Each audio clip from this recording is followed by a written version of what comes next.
Le cheval plaît beaucoup, C'est un vecteur de communication extraordinaire. Avant d'être un cavalier, c'était important d'être un horseman. Always put the horse before the personal ambitions. Vraiment un cheval incroyable. Voilà quelqu'un qui est champion olympique et qui n'est pas ordinaire. Sans remettre en question, il peut se servir des défaites pour être meilleur après. Ce feeling, je l'ai eu directement avec Caleb. On fait du haut niveau, il y a le côté financier, c'est comme ça. Aller en compétition parce qu'il est bon, pas parce qu'il paye une table. Moi, je veux pas courir mes chevaux pour l'argent.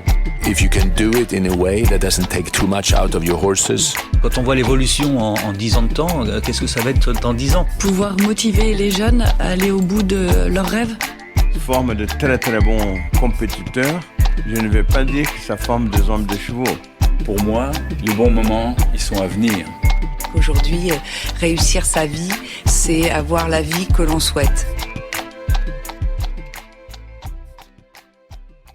Notre invité est, à l'image de l'agence Fence qu'il préside, avide d'innovation. Rénover l'élevage, mettre en place de nouveaux systèmes et repenser la façon dont sont orchestrées les écuries de sport, voilà autant de challenges auxquels s'est attaqué Benjamin Guelfi.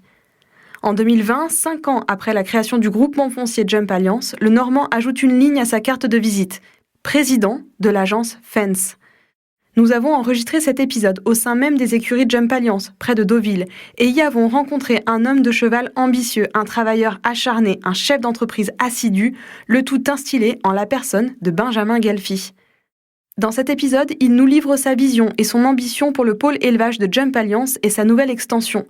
Nous avons également bien sûr parlé de sport et du commerce de chevaux qui ne cesse de se professionnaliser et dont le volume croissant a démenti toutes les prévisions de ralentissement post-Covid. J'espère que cet épisode vous plaira et comme toujours, n'oubliez pas de nous écrire pour nous partager vos pensées et réflexions à l'écoute de cet épisode. Un dernier mot pour la route. Si vous souhaitez soutenir I'm Equestrian et permettre à notre média de poursuivre lui aussi son développement, rejoignez-nous sur les réseaux sociaux et pensez à nous mettre quelques étoiles sur Apple Podcast. Bonne écoute! Qui d'autre pour annoncer cet épisode avec le président Fence que l'agence Fence elle-même ? Fence, c'est tout simplement un des pionniers des ventes aux enchères avec plus de 35 ans d'existence.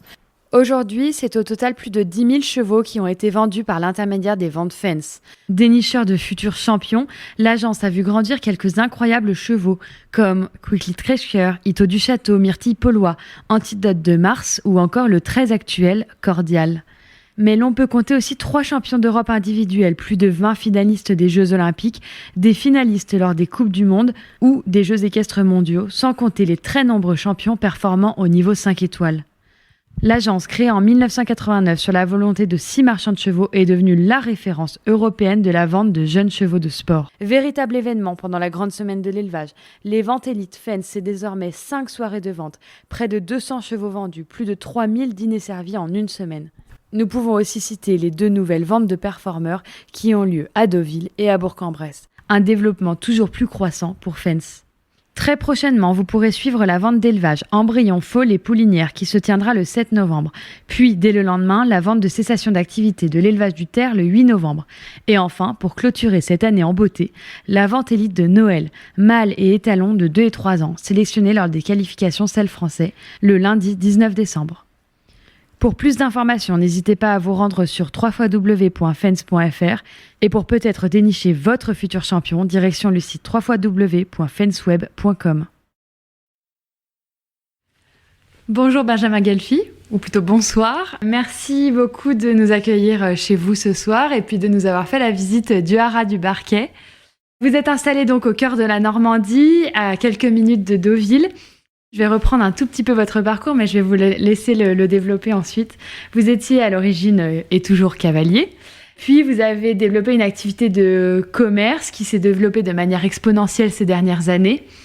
Depuis 2 ans, en 2020, Arnaud Evin, ancien président des agences Fence, vous a passé le témoin pour organiser avec vos associés les célèbres ventes aux enchères élites à Bois-le-Roi qui se déroulent chaque année en parallèle de la grande semaine de l'élevage à Fontainebleau et puis que l'on voit apparaître maintenant depuis quelques années sur d'autres événements, pour ne citer que le jumping de Bourg-en-Bresse cette année ou encore le Longines classique de Deauville, mais on y reviendra.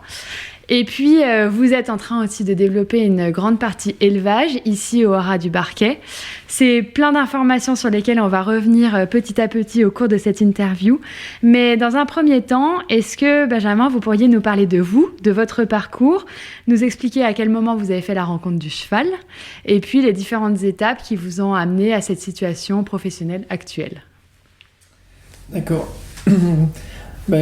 Bonjour. Donc, moi, j'ai commencé à monter à cheval par tout hasard avec l'école. Voilà, j'avais 10 ans. J'ai commencé à prendre quelques cours de chevaux. C'est quelque chose qui m'a tout de suite plu. Donc, mes parents m'ont suivi là-dedans. J'ai commencé à faire de la compétition assez rapidement. Et j'ai pas arrêté depuis.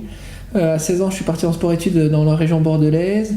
Après, j'ai un peu roulé ma bosse à droite à gauche en tant que salarié, comme cavalier. Et assez rapidement, pour mes 21 ans, je me suis mis à mon compte en Normandie, comme cavalier, et trouver des chevaux, former des chevaux, c'est toujours ce qui m'a plu. Donc voilà, ça fait une bonne vingtaine d'années que je suis installé en Normandie. J'ai été 2 ans en location dans la Hague, chez Jean-Luc Lavenu, chez qui j'ai appris beaucoup. J'ai appris à trouver des chevaux, à former des jeunes chevaux, et ça m'a beaucoup plu. En 2004, on s'est installé au Haras du Barquet. C'est un haras à la base familial que mes parents ont acheté, sur lesquels j'ai développé ma propre activité. Donc quand on est arrivé ici, il n'y avait rien, c'était un élevage de trotteurs, on va dire un petit peu à l'abandon, parce que la dame qui était là avait très peu de chevaux et avait laissé un peu dans la nature gagner, on va dire. Donc nous, on est arrivé ici, on a construit les installations, on a commencé par un manège avec une écurie. Et au fur et à mesure, on a développé l'activité de formation de jeunes chevaux, donc moi comme cavalier, et surtout toujours dans l'idée de la commercialisation de chevaux. Tout a évolué au fur et à mesure, il y a quelques années qui sont passées comme ça. On a toujours loué des box à plusieurs cavaliers. Ça a été Axel Van Keulen, après François-Xavier Boudan, qui a loué chez moi pendant 8 années. Voilà, on a eu un bon contact, toujours la même idée de développement, d'achat-vente, de formation de jeunes chevaux. Et au bout de plusieurs années, on a décidé de créer Jump Alliance. Donc Jump Alliance, c'est une association de plusieurs cavaliers, donc en l'occurrence François-Xavier Boudan et Rudy Koch, à qui on a vendu des parts de la société immobilière dans l'idée de mutualiser les frais de fonctionnement, l'organisation quotidienne du cheval de sport. Donc ça va faire maintenant bientôt 8 ans qu'on est associés. Et l'idée, c'est d'avoir un employé agricole qui entretient les installations, qui cure les box, avoir un tracteur en commun, du matériel en commun, des obstacles en commun, des investissements immobiliers en commun, qui permet d'avoir le même confort que d'être tout seul, mais que ça a une rentabilité sur plusieurs structures, et qui permet d'avoir des installations vraiment de qualité, d'avoir un fonctionnement qui coûte moins cher parce que tout est mutualisé, et on y a trouvé tous un vrai intérêt. Et donc, depuis quelques temps maintenant, vous êtes aussi à la présidence de Fens, du groupe Fens. Et comment ça s'est passé ? C'est votre expérience en Normandie, votre expérience avec les jeunes chevaux. On sait que Fens avait été créé donc, par des associés fondateurs. C'était une génération d'hommes de chevaux qui a aussi évolué, qui a pris de la maturité, et qu'ils ont eu l'envie de faire intervenir des personnes plus jeunes, peut-être aussi pour apporter un peu de fraîcheur dans Fens. Est-ce que c'est dans ce contexte-là que vous êtes arrivé dans le groupe ? Alors Fens, c'est un peu un concours de circonstances, et c'est aussi une chance pour moi. Et c'était mon 11e vente cette année, donc ça va faire 10 ans que je suis rentré à Fens. Par tout hasard, je me suis trouvé à table à Bois-le-Roi avec monsieur Le Courtois qui m'a dit tiens, on cherche quelques jeunes à faire rentrer, moi j'ai envie de lever le pied, etc. etc. Et donc il m'a présenté ça comme ça, je me suis dit pourquoi pas moi. Donc la semaine d'après, je l'ai appelé, j'ai dit Bernard, moi ça m'intéresse. Je sais pas si ça peut correspondre, mais en tout cas moi ça m'intéresse, c'est dans mes motivations et dans mes idées de développement, ça correspond vraiment bien. Donc j'étais le premier, on va dire, nouvelle génération à rentrer dans Fens. Et ça s'est fait, on va dire, assez facilement et assez fluidement. Et donc je suis rentré dans Fence en tant qu'associé, comme n'importe quel associé à l'époque. Ils étaient une dizaine, parce qu'il y avait les fondateurs, mais il y avait déjà quelques autres associés qui étaient rentrés, Jean Fourcard et quelques autres. Et de suite, je me suis senti très bien au sein de Fence. J'avais des bons atomes crochus avec tous les associés, et en particulier avec Arnaud, avec qui j'ai toujours eu un bon rapport, et avec qui on a tout de suite commencé à travailler aussi à côté de Fence. Donc Arnaud Evin, pardon, oui, tout à fait. Arnaud Evin. Et au bout de quelques temps, il a fallu faire rentrer encore quelques nouveaux associés. Et j'ai proposé 2-3 noms de personnes avec qui je travaillais, dont Laurent Guillet et Emmanuel Porté. J'ai proposé ces deux noms et ces 2 personnes au sein de l'agence, et tout le monde a dit oui, pourquoi pas, c'était une bonne chose. Et c'est vrai qu'on a senti que ça a vraiment créé un nouveau dynamisme, des nouvelles générations, des nouveaux clients, parce que chacun, je pense que beaucoup de clients travaillent aussi avec leur génération, donc ça a vraiment créé un nouveau dynamisme au sein de Fence, au sein de l'équipe. Et donc on a continué à développer Fence comme ça. Et il y a maintenant 2 ans et demi, Arnaud a dit moi j'ai passé le temps de tout mener, et j'ai besoin de passer la main progressivement à quelqu'un. Et comme d'un accord commun au niveau des associés, ça a été moi qui ai été choisi. Et ça fait 2 ans et demi. C'est mes 3e ventes en fait que j'ai fait cette année. Ça se passe plutôt bien. Et donc on a plein de projets de développement, et Fence avance bien. C'est vraiment, on a vraiment l'impression que c'est la continuité logique de votre parcours professionnel antérieur. Vous étiez à la fois passionné de commerce, à la fois de sport, de chevaux de sport, d'élevage. Ici, vous avez une très grosse partie encore dédiée à l'élevage, au foal, mais aussi aux 2 ans, 3 ans. Vous avez un pôle même spécifique pour ces chevaux-là. Fence, c'était une évidence pour vous quand vous avez pris les rênes ? Alors une évidence, pas du tout, parce que je suis rentré, j'étais encore jeune. Il y avait beaucoup de gens dans Fence qui avaient un charisme qui était impressionnant, donc je me suis fait mon petit nid au milieu de tout ça, mais oui, franchement j'ai eu un bon sentiment, et surtout je pense que ça m'a toujours plu. J'ai vraiment un esprit d'équipe. Mon idée, que ce soit au niveau de Jump Alliance ou au niveau de Fence, c'est vraiment de créer une équipe. Et voilà, on a beaucoup développé Fence, on avait plein d'idées. Et ce que j'aime me dire au jour d'aujourd'hui, c'est qu'à la base, Fence, c'était 6 associés fondateurs, des gens qu'on connaissait. Et je pense que vraiment, au jour d'aujourd'hui, c'est une marque Fence. C'est-à-dire qu'on est une dizaine au milieu de Fence. Tout le monde ne connaît pas obligatoirement tous les associés. Mais voilà, je pense qu'on a vraiment réussi à créer une marque autour de Fence. Cette année, on a encore fait rentrer un nouvel associé qui est Juan Ramos, qui est aussi quelqu'un qui a vraiment un pied très très important dans le commerce européen, voire mondial au jour d'aujourd'hui. Donc pour nous, c'est un bel atout, un bel argument. Mais voilà, je me plais vraiment à dire que Fence maintenant, c'est plus quelques associés, c'est une marque qu'on essaie de développer avec les performeurs à Bourg-en-Bresse, avec les performeurs à Deauville pour notre 2e année, qui a vraiment cartonné. En plus des ventes élites qui marchent bien depuis quelques années, faut pas se mentir. Mais voilà, tout est en évolution, et ça, c'est vraiment plaisant pour moi, parce que depuis 2 ans, j'ai eu la chance d'être à la tête de tout ça, avec une équipe qui est incroyable aussi, parce qu'on a aussi une super équipe au bureau de 5 filles qui travaillent beaucoup. On a beaucoup de gens dévoués au Fence.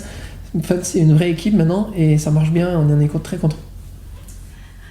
Vous allez voir, on va reparler de tous ces sujets-là, d'élevage, de Fence, de Jump Alliance, etc. et parler ensemble des enjeux. Mais on vous l'avait dit, on voulait parler de vous aussi. C'est jamais une question facile, mais c'est une question qu'on aime bien poser. Comment est-ce que vous pourriez vous décrire ? Quelles sont vos qualités, vos défauts ? Vous nous avez beaucoup parlé d'esprit d'équipe. Est-ce que vous êtes quelqu'un qui aimait fédérer autour de vous ? Oui, voilà. On va parler des qualités. Pour commencer, dans les qualités, voilà, j'ai toujours aimé travailler avec des gens avec qui je fais confiance et qui me font confiance, et de vraiment créer un esprit d'équipe. Je l'ai créé au sein de Jump Alliance parce que maintenant ça fait 8 ans, et je pense qu'il n'y a aucun de nous qui regrette d'avoir créé ça. Il y a d'autres gens aussi qui travaillent au sein de Jump Alliance, qui louent des box ici. Mon amie, maintenant ça fait 4 ans qu'elle travaille au sein de Jump Alliance, et elle s'entend très bien avec toute l'équipe. On a quelques personnes qui ont loué des box qui sont restés ou qui ont changé pour des raisons d'air, mais chaque fois il y a un très bon esprit d'équipe, donc ça j'aime bien. Ça se reproduit au sein de Fens, et je pense que vraiment aujourd'hui c'est pour ça que Fens cartonne, c'est parce qu'on a une équipe et au bureau et d'associés qui est super. Voilà. D'autres qualités, non, mais j'ai essayé de travailler beaucoup, j'ai toujours beaucoup travaillé, j'ai toujours été de l'avant. C'est vrai que là, au sein de Jump Alliance, c'était, on va dire, plus ou moins fini. Là, je me suis lancé dans un gros projet d'élevage, dans des gros investissements et dans un nouveau challenge qui n'était pas du tout le mien, parce que moi, l'élevage, je suis pas né là-dedans, et que je me lance dans l'élevage d'une 40aine de poulains par génération, voilà, mais j'ai toujours été de l'avant. Après, j'ai aussi des défauts comme tout le monde. Je suis quelqu'un d'un petit peu impulsif, quelqu'un un peu timide aussi. Un peu timide pour aller vers les autres. Et des fois, ça donne un petit côté froid. Mais voilà. Si je peux me permettre, on m'a dit de vous, parce que vous savez, quand on vient faire des interviews, on se renseigne, on a passé quelques coups de fil. On m'a dit qu'en effet, vous étiez quelqu'un qui travaillait énormément, un très très gros bosseur, mais qu'il y avait quelque chose que vous privilégiez aussi, c'est votre famille, votre amie, vous l'avez cité tout à l'heure, Émilie Payot. Est-ce que pour vous, c'est important d'avoir cet équilibre-là entre vie professionnelle et vie personnelle pour pouvoir aussi continuer justement à aller de l'avant et avoir toujours des nouveaux projets et challenges? Oui, bah c'est sûr. Bon, je vieillis malheureusement, mais ça me donne aussi de l'expérience. J'ai beaucoup travaillé, on va dire, mes 35 premières années. J'ai la chance d'avoir un petit garçon de 6 ans et une petite fille de 3 ans que j'aime beaucoup. Mon petit garçon de 6 ans, il vit pas avec moi, mais j'essaie de m'en occuper beaucoup. Voilà, j'ai une femme qui est incroyable, enfin pas tout à fait femme, mais sûrement un jour, qui est incroyable. Donc oui, j'attache de l'importance à la famille, beaucoup, c'est aussi mon moteur. Voilà, depuis que j'ai un peu vieilli, un peu mûri, j'ai levé un peu le pied, je sais prendre un peu de temps pour m'occuper de tout ça. Voilà, j'essaie de scinder mes semaines. Je suis très lève-tôt, donc j'attaque mes journées de bonne heure. Je bosse beaucoup, je m'arrête pas le midi, et puis j'essaie de me libérer le soir ou le week-end pour m'occuper de mes enfants. Voilà. C'est pour ça que vous vous entendez si bien avec Laurent Guillet. Alors, comment c'est ça, je m'entends très bien avec Laurent. Bon, lui, il a un avantage, c'est que ses enfants sont grands. Donc il a un peu moins besoin de s'en occuper que moi. Mais oui, voilà, de toute façon, Laurent, aujourd'hui, c'est un exemple pour moi et pour beaucoup de gens. C'est quelqu'un qui a un dynamisme incroyable, qui est toujours positif, qui va toujours de l'avant. J'ai eu de la chance de le connaître avant Fens et de travailler avec lui au sein de Fens et à côté. Et voilà, que ce soit Arnaud Evin, Laurent Guillet, Juan Ramos maintenant dans les nouvelles générations, c'est des gens brillants qui sont très dynamiques, qui vont de l'avant, et c'est que du bonheur, c'est que de la chance de travailler avec des gens de cette qualité-là. On parle souvent avec nos invités de l'équilibre justement perso-pro. On en a parlé avec Alexandra Francard, c'est l'épisode qui est sorti à l'heure où on enregistre, le dernier qui est sorti. Et elle nous disait que c'était compliqué, et on le sait aujourd'hui avec le nombre de compétitions et maintenant le nombre de lives pour vous qui recherchez des chevaux, qu'il faut suivre, le nombre de concours.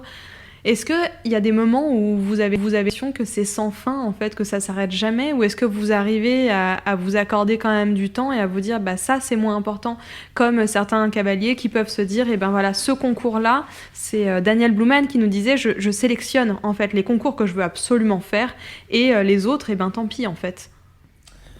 Oui, encore une fois, franchement, avec l'expérience, quand j'étais jeune, je voulais vraiment rien lâcher, j'étais partout. On mettait beaucoup d'énergie à droite à gauche, et maintenant on essaie de canaliser cette énergie-là et de la mettre sur les choses essentielles. Alors c'est sûr que de toute façon, pour réussir dans ce milieu-là, il faut beaucoup travailler, il faut être beaucoup disponible et il faut être beaucoup investi. Mais voilà, avec la maturité, je me suis beaucoup entouré et bien entouré. Voilà, j'ai la chance d'avoir ma femme qui gère très bien tout ce qui est quotidien à la maison. J'ai monté une équipe aux écuries qui tient vraiment la route, sur qui je peux me poser, et je sais que si je suis pas là, ça tourne bien aux écuries. Et pour Fens, c'est exactement la même chose. On a une équipe au bureau qui est incroyable et qui est très, très dévouée et qui vraiment maîtrise son sujet à la perfection. Donc voilà, on va dire que je me suis surtout bien entouré, j'ai bien structuré tout ce que j'avais à faire. Je monte un tout petit peu moins à cheval aussi, ce qui prend quand même beaucoup de temps. Mais c'est sûr qu'il faut faire la part des choses, mais que c'est aussi un métier où il faut beaucoup s'investir et que c'est beaucoup de temps. On va donc évoquer la question de l'élevage. Vous nous avez dit juste avant que vous n'étiez pas né dans l'élevage, c'était pas quelque chose sur lequel vous étiez vraiment très, très doué intrinsèquement. Mais là, vous vous lancez donc dans ce challenge-là. Vous en êtes forcément entouré avec Fens, les jeunes chevaux. Et puis, vous êtes aussi actionnaire du groupe France Élevage, si je ne me trompe pas. Oui, une petite action. Une petite action. Bon, vous l'êtes quand même. Est-ce que vous pourriez nous parler de ça, de cette partie-là de votre activité, de l'élevage? Est-ce que vous pensez que finalement c'est en France qu'on élève les meilleurs chevaux, en tout cas des très bons chevaux? Est-ce qu'on est vraiment une terre d'élevage? Et est-ce que vous pensez qu'on a un réservoir assez grand de chevaux pour répondre à la demande? Oui, donc je me suis lancé cette année dans l'investissement dans un gros projet d'élevage de bâtiment qui sera vraiment dédié à élever les poulains du sevrage jusqu'à 3 ans. J'ai toujours aimé l'élevage. Je suis arrivé en Normandie, j'avais jamais vu quasiment un poulain, mais dès que je suis arrivé en Normandie, j'ai bien aimé ça et je me suis mis tout de suite à acheter des poulains et à élever un petit peu. Alors ça a commencé par 5-6 poulains, ça fait 5 générations, on élève une vingtaine de poulains par génération, et puis là on va passer à 40 poulains par génération. Mais c'est quelque chose que j'ai toujours aimé et que j'ai toujours voulu développer. Et là aujourd'hui, je me suis donné les moyens avec ces bâtiments-là. L'idée, elle est déjà parce que ça me plaît et c'est quelque chose qui me motive. Découvrir des 3 ans, exactement comme pour Fens, voir des 3 ans, voir des poulains, c'est quelque chose que j'aime bien. Et je pense que voilà, aujourd'hui on va manquer de chevaux, c'est de plus en plus cher de les acheter à 6, 7, 8 ans, et donc je pense qu'il faut les former. C'est aussi ma passion de les former, de les amener à un certain niveau. Donc l'idée c'est vraiment d'en faire naître ou d'en acheter au sevrage, de les élever, de les amener jusqu'à un certain niveau en concours et de les vendre. Voilà. Après c'est sûr que on va dire que j'ai des facilités ou que j'ai des motivations. Fens en fait partie, ça fait une façon de pouvoir en vendre quelques-uns à 3 ans. Je travaille avec le GFE par affinité avec quelques-uns de leurs membres, dont Arnaud Evin, mais aussi d'autres. Et c'est sûr que ça permet d'avoir un peu un panel de portes de sortie. Vous avez une expérience dans l'élevage maintenant, vous avez évoqué tout à l'heure 11 ans de vente Fens, ça fait un peu plus de 16 ans que vous êtes dans les écuries ici, plus les quelques années où vous avez loué des box déjà en Normandie, donc je veux dire l'élevage français, vous l'avez vu évoluer quand même. Qu'est-ce que vous avez pu faire comme constat de cette évolution? On parlait souvent des anciens chevaux selles français, on disait « Ah ça c'est un vrai selle français, cheval massif, pas trop de sang, les gros os, etc. » Comment vous voyez l'évolution justement de l'élevage en France et comment vous essayez de projeter votre vision sur l'élevage que vous voulez faire dans votre structure? Alors oui, c'est sûr que l'élevage, depuis quelques années, quand je suis arrivé il y a 20 ans en Normandie, j'étais en plus dans la Hague, donc vraiment dans le cœur de la Manche, je voyais que du selle français, mais ça me plaisait aussi. Voilà, il faut savoir suivre l'évolution et évoluer. Je suis ni pro selle français, ni pro cheval étranger, européen ou quoi que ce soit, mais je pense que ça fait partie de l'évolution, qu'il faut arriver à croiser judicieusement les juments avec les talons qui correspondent, qu'ils soient selle français ou pas. Alors nous, au sein de l'élevage, on n'a pas de juments étrangères, on a que des juments selle français, mais ça viendra peut-être un jour qu'on ait des juments étrangères, et par contre on croise avec les talons qu'on pense qui correspondent mieux. On fait pas beaucoup de naissances, on fait une dizaine de naissances par an, donc nous on met vraiment des étalons qui sont confirmés, et on achète par contre beaucoup de poulains d'étalons prometteurs, plutôt dans les jeunes étalons. Et le cheval de demain, alors il ressemble à quoi pour vous quand vous faites un croisement? Qu'est-ce que vous allez rechercher? Quel prototype de cheval vous avez envie de faire naître? Alors, c'est sûr que le cheval idéal, aujourd'hui on sent bien que les gens aiment les beaux chevaux, donc c'est sûr que déjà un cheval qui est beau, ça va aider parce que malheureusement on ne fait pas naître que des cracks, il n'y a pas que des cracks, mais déjà un cheval qui est beau, comme on dit, qui bouge bien, ça c'est déjà un bon argument pour la vente. Et après on essaie de tirer vers le haut niveau, d'avoir des chevaux avec de la qualité, du respect.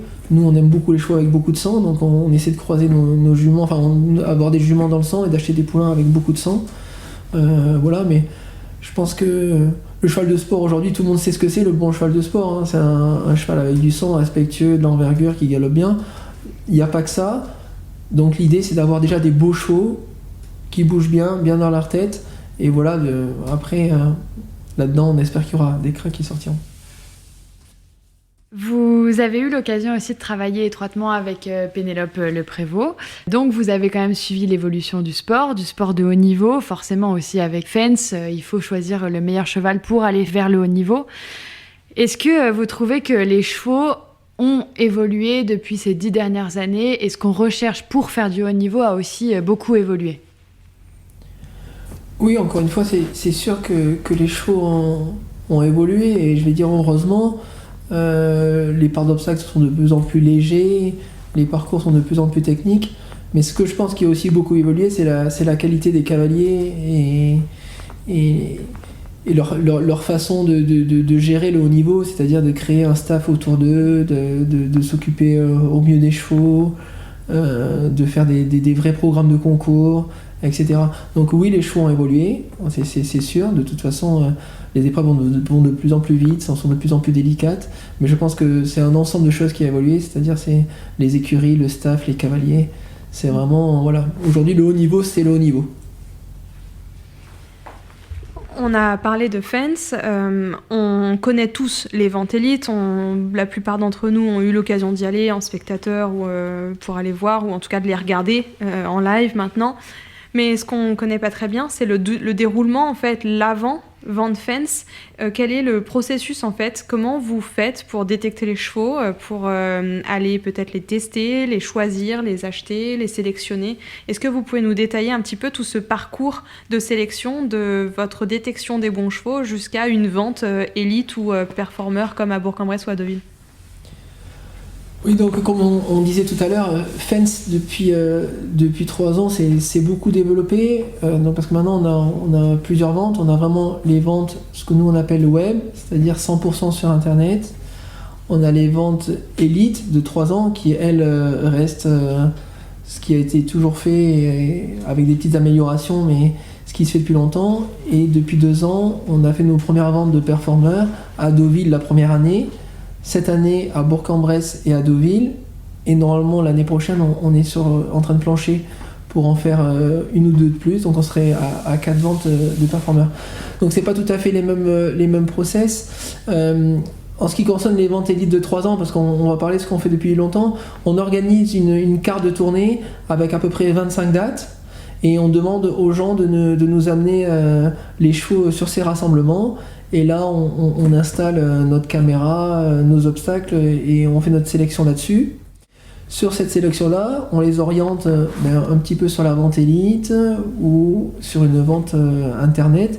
Et depuis cette année, surtout notre vente de Deauville de début juillet. Donc voilà, on a le vétérinaire qui est sur place, tout est fait sur place. Donc une fois qu'on les a sélectionnés, on les envoie au vétérinaire. Si la visite vétérinaire est bonne, on leur fait signer un contrat. Ça c'est pour les ventes de 3 ans. Les ventes de performeurs, ça fait que 2 ans qu'on le fait, donc les gens sont encore pas tout à fait habitués à ce mode de vente, parce qu'il faut bien vouloir les bloquer pendant 1 mois et demi, nous les confier pendant une dizaine de jours pour les faire essayer à un endroit ou à un autre. Donc on travaille beaucoup avec des gens qu'on connaît, qui nous font confiance, qui connaissent un peu le système Fens ou de chaque associé. Et donc on fait pareil, quelques journées de sélection, on fait venir des chevaux, on les regarde à plusieurs associés. Si on estime qu'on est capable de les vendre en adéquation avec le prix que désire le vendeur, on leur fait passer une visite vétérinaire. À ce moment-là, on les met dans notre catalogue. En 2021, un article est rédigé et vous célébrez donc votre première année en tant que président des agences FENS et vous témoignez dans ce même article que les agences avaient réalisé un nouveau record en termes de chiffre d'affaires. Cette année, en 2022, le record est encore battu. Si je ne me trompe pas, je crois que c'est la première fois depuis plusieurs années que 2 ou 3 soirs de suite, aucun cheval n'est racheté par son propriétaire d'origine.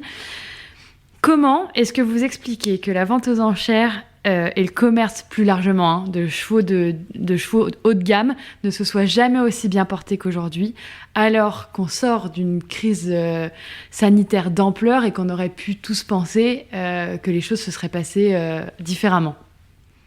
Oui, mais comme vous le dites, le haut de gamme marche bien. Donc nous, on a la chance de faire une vente élite avec des chevaux vraiment très haut de gamme.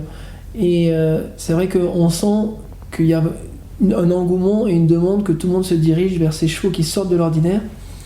Ça fait 3 ans maintenant où ça marche vraiment bien, où on a des bons chevaux et des bons acheteurs, et du coup ça nous permet aussi d'avoir une bonne sélection, c'est-à-dire que les gens voient que les choses vendent bien et ils nous amènent leurs meilleurs sujets. Et ça, on sent bien que depuis 2-3 ans, les gens nous amènent vraiment des bons chevaux. Et donc ça, c'est déjà la première chose. La deuxième chose, c'est que comme on a des bons chevaux et que le marché du haut niveau se passe bien, du commerce de très bons chevaux se passe bien, eh ben on sent qu'on a pas mal d'acheteurs dans la vente qui sont motivés pour acheter les meilleurs chevaux. Et donc ça fait un petit peu monter les prix. Mais surtout, ce qu'on s'est aperçu, comme vous l'avez dit, c'est qu'on a eu très très peu de rachats. C'est-à-dire que on a dû avoir 6 ou 7 rachats sur l'ensemble des ventes élites, ce qui nous arrive rarement parce qu'il y a quelques chevaux qui, de temps en temps, qui se présentent moins bien ou qui n'arrivent pas au prix que désire au minimum le vendeur. Et donc ça fait partie du résultat. Et puis toujours pareil, une équipe qui cartonne, une équipe qui est très très dynamique, avec des gens qui leur font confiance, parce que ça c'est important. On essaie vraiment de fidéliser une clientèle, on a un très bon service après-vente où on s'attache vraiment que tout le monde soit satisfait, les acheteurs comme les vendeurs. Et donc tout ça fait qu'on fait des prix qui sont intéressants et ça donne une bonne année. Vous le disiez tout à l'heure, c'est de plus en plus dur d'acheter des chevaux d'âge maintenant pour aller faire du concours, que ce soit sur des épreuves de haut niveau, que ce soit sur du national, Pro 2, Pro 1, et dans les épreuves amateurs aujourd'hui, les chevaux coûtent cher. Est-ce que vous pensez qu'on est en train d'assister un peu à la fin d'une ère où un bon amateur ou un pro intermédiaire pouvait espérer trouver un bon cheval à un prix très abordable, jeune, etc., pour aller courir justement cette catégorie d'épreuves. Et à l'inverse, aujourd'hui, la fédération essaie de démocratiser le sport. Est-ce que vous pensez qu'on n'est pas en train de prendre un peu le chemin inverse où, à l'inverse des témoignages qu'on a pu avoir, par exemple d'Éric Naved ou tous ces cavaliers-là qui nous ont raconté des histoires du cheval qu'ils avaient trouvé pour pas grand-chose, aujourd'hui on n'aurait plus accès à ces histoires-là? Non, franchement, alors je crois pas du tout, parce que on dit toujours il n'y a rien de tel qu'un cheval pour faire mentir. Donc déjà, je pense que des bonnes surprises, des chevaux qui vont pas être très très doués à 3, 4 ou 5 ans et qu'on va avoir fait perdre du haut niveau, ça va encore arriver régulièrement, et heureusement, je vais dire. Donc je pense que non, il y aura toujours une solution de trouver des bons chevaux. C'est sûr qu'au jour d'aujourd'hui, il y a de plus en plus de tri de faits, les chevaux sont de plus en plus détectés jeunes, et je pense pour ça que nos ventes marchent bien, parce que les gens disent à 6 ou 7 ans, c'est difficile à vendre, donc maintenant j'achète des 3, 4 ou 5 ans. Donc ça, c'est sûr que ça fait partie des atouts de nos ventes. Et il y a aussi un gros atout de nos ventes, c'est-à-dire que les gens, ils viennent, ils savent que les chevaux sont à vendre. Le problème, c'est qu'aujourd'hui, vous allez en concours, vous dites je voudrais acheter ce cheval-là, non il n'est pas à vendre, je voudrais ce cheval-là, non il n'est pas à vendre. Là, nous, vous venez, que ce soit une vente de performeurs, dans nos 3 ans, si vous voulez acheter votre cheval, vous pouvez l'acheter. C'est dans votre moyen ou pas, mais ça sera peut-être un autre. Donc c'est sûr que c'est un bon atout. Après, ce qui concerne les amateurs et la démocratisation, je pense qu'il faut quand même rester les pieds sur terre. Il y a les très bons chevaux qui se vendent plus cher, et ça, c'est sûr. Mais il y a aussi un vrai creux entre les chevaux d'amateurs, on va dire, amateurs élite, qui sont des super chevaux, qui vont faire très plaisir à une certaine gamme de personnes, de clients, de cavaliers, qui vont encore être dans des prix raisonnables, parce qu'il y a quand même des choix à vendre. Mais c'est sûr que le haut niveau va coûter de plus en plus cher, mais c'est aussi une bonne chose. Ça permet de faire vivre le milieu correctement. On sent bien que ça se développe, il y a de belles installations, les cavaliers sont capables de payer du personnel adéquat, etc. Donc dans tout, il y a du bien et du mal, mais voilà, il ne faut pas non plus partir dans les extrêmes. Il y a encore beaucoup de chevaux sur le marché, il y a encore des belles affaires à faire, et c'est pour ça aussi que le milieu se passe bien, vit bien. Et moi je suis assez confiant, et ça va se stabiliser, et il y aura quelques exceptions dans un sens, quelques exceptions dans l'autre sens, mais je pense que tout le monde doit pouvoir trouver chaussure à son pied. Il y a une question qu'on pose souvent, qu'on a beaucoup posée, c'est est-ce que vous pensez qu'un jeune cavalier aujourd'hui qui a le talent mais qui n'a pas forcément l'entourage avec une solidité financière pour accompagner le lancement dans le haut niveau est encore capable justement de s'équiper et de trouver un tremplin pour atteindre des épreuves de haut niveau ? Non, mais c'est sûr que c'est dur d'être cavalier, mais franchement ça l'a toujours été, hein. Moi j'ai commencé comme cavalier salarié, et il n'y avait pas obligatoirement de bons chevaux là où j'étais. On montait ce qu'il y avait. Dans les chevaux, il faut un petit peu de chance. Il faut tomber sur les bonnes personnes au bon moment, il faut tomber sur les bons chevaux au bon moment. Mais ça, je pense que ça se crée. Quand on parlait de travailler, d'essayer des choses, voilà, ça se crée. Je pense que il y a encore des cavaliers qui sortent de nulle part et qu'on voit percer assez rapidement. Il y a des gens qui partent de pas grand chose, qui arrivent à construire un staff et une écurie autour d'eux. Mais encore une fois, il faut un petit peu de chance, beaucoup d'investissement personnel, et puis rencontrer les bonnes personnes au bon moment. Ouais. Vous avez beaucoup insisté sur l'équipe Fens, et dans ce même article que j'ai cité, vous disiez aussi que le succès de Fens, vous le disiez déjà d'ailleurs, repose depuis toujours sur cette notion collective qui nous tient très à cœur. En témoignant du fait que Laurent Guillet, associé de l'agence, avait vendu le plus de chevaux de plus de 100 000, Emmanuel Portet, qui s'est aussi beaucoup positionné sur les lots vendus entre 50 et 100 000, Arnaud Evans plus sur les poulains. Est-ce que vous pourriez nous parler peut-être de tous ces associés et nous parler de leur plus-value dans Fens, les plus-values de chacun dans les agences Fens ? Peut-être de manière générale. Oui, parce qu'on est 9 quand même. Oui, voilà, vous êtes quand même 9. On est 9. Non, mais voilà, l'idée de Fens, depuis que je suis rentré, c'était que la génération des fondateurs qui étaient là avant passe progressivement l'agence et cette société incroyable qui a été créée il y a 33 ans ou 34 ans maintenant, de manière progressive, et ça s'est très bien fait. Donc bon, on va pas reparler d'Arnaud Evans parce que tout le monde le connaît. Je pense que c'est le plus facile, mais que ce soit de Bruno Souloumiac, qui a toujours été là depuis le début et qui est toujours présent. Il fait beaucoup de tournées de 3 ans, beaucoup de tournées de folle.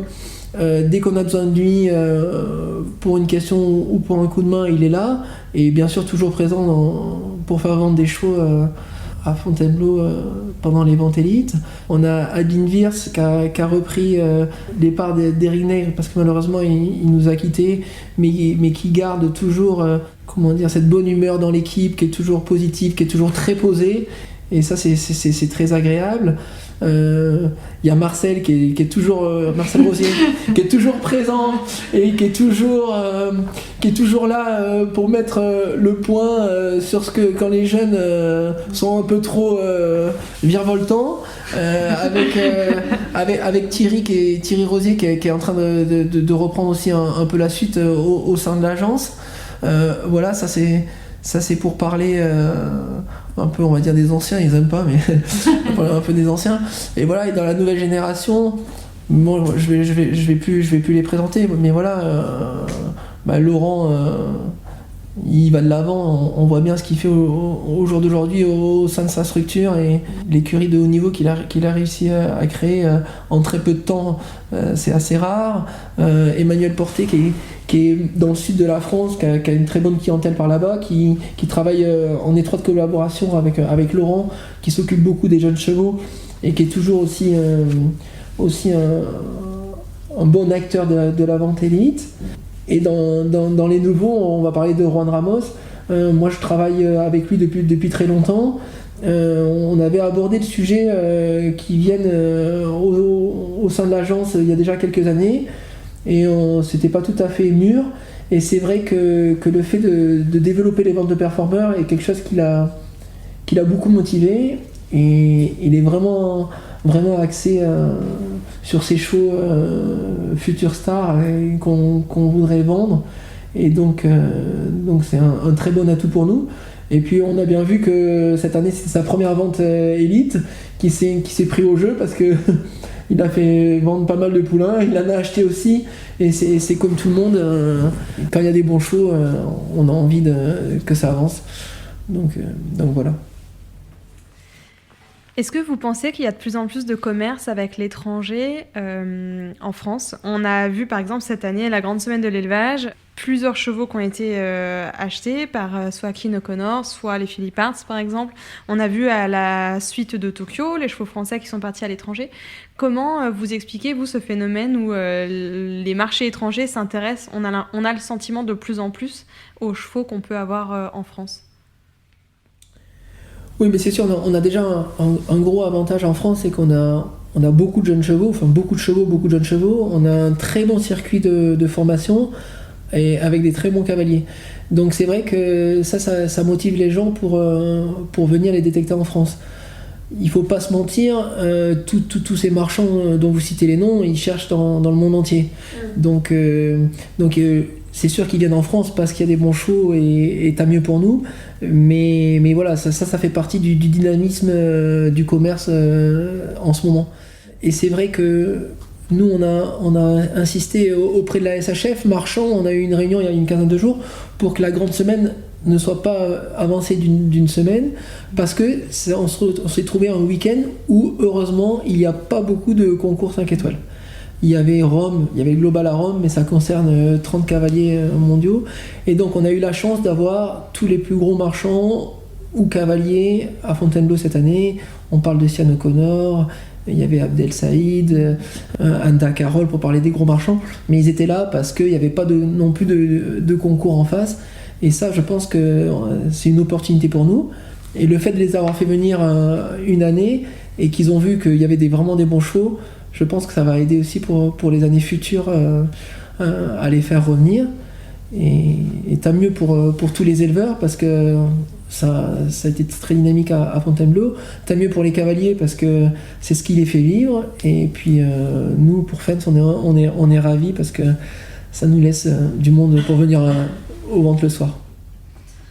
Je voulais rebondir sur Keane qui nous disait dans l'épisode, et vous qui formez beaucoup de jeunes chevaux, je voudrais savoir si vous êtes d'accord avec ça. Keane, il nous disait, il faut vraiment un cavalier français pour monter un cheval français.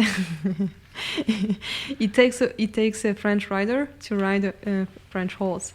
Est-ce que vous êtes d'accord ? Oh ben, ouais, bon, c'est vrai qu'on dit toujours que le cheval français, il a du sang, il faut avoir du tact, il faut le monter fin, etc. Mais bon, quelqu'un comme Keane, il s'est monté tout le monde, ça c'est pas un problème. Mais oui, c'est vrai que voilà, le cheval français a du sang, un peu de tempérament, et c'est aussi pour ça qu'il est apprécié au jour d'aujourd'hui, parce que c'est un cheval qui veut pas toucher les barres, qui va vite et qui est compétitif, et c'est ce que tous les meilleurs cavaliers ont envie. Je vais conclure cette interview. Benjamin, déjà, on vous remercie pour le temps que vous nous avez accordé. J'ai une toute dernière question. Vous avez 42 ans, si je ne me trompe pas. Je ne sais pas s'il ne fallait pas le dire. Mais bon, tout ça pour dire que vous êtes très jeune. Vous avez une vie confortable. Vous vivez, semble-t-il, de votre passion. Vous avez l'air épanoui. Vous avez plein de challenges aussi. Qu'est-ce qu'on peut vous souhaiter pour la suite ? J'ai déjà 42 ans.